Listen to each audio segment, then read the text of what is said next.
বিগত 17টি বছর স্বৈরাচার ফ্যাসিস্ট হাসিনাকে তাড়ানোর পর নব্য স্বৈরাচারের আগমন ঘটেছে। আমরা কি তাদেরকে জায়গা করে দিব? আমরা তাদের জায়গা করে দিতে চাই না। বিগত সময়ে হাসিনাকে দেখেছি, আমরা শুনলাম সে নাকি চীনের সঙ্গে চুক্তি করবে।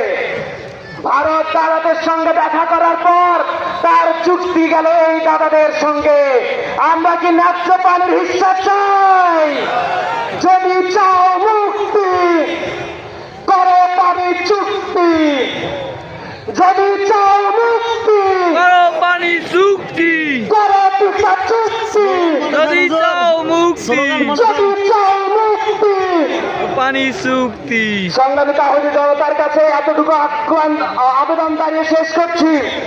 এই তিস্তার অববাহিকায় বিগত সময়ে আমাদের এই চাষা ভুষা কৃষক সমাজের মাঝে যেই ধরনের আমরা নিষ্পেষণের শিকার হয়েছি, তা থেকে যদি মুক্তি পেতে চায় আমাদের সম চুক্তিতে আসতে হবে।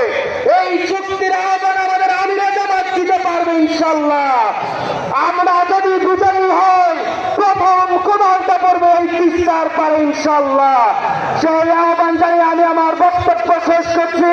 ওমা তৌফিক ইল্লা বিল্লাহ। আসসালামু আলাইকুম ওয়া রাহমাতুল্লাহ।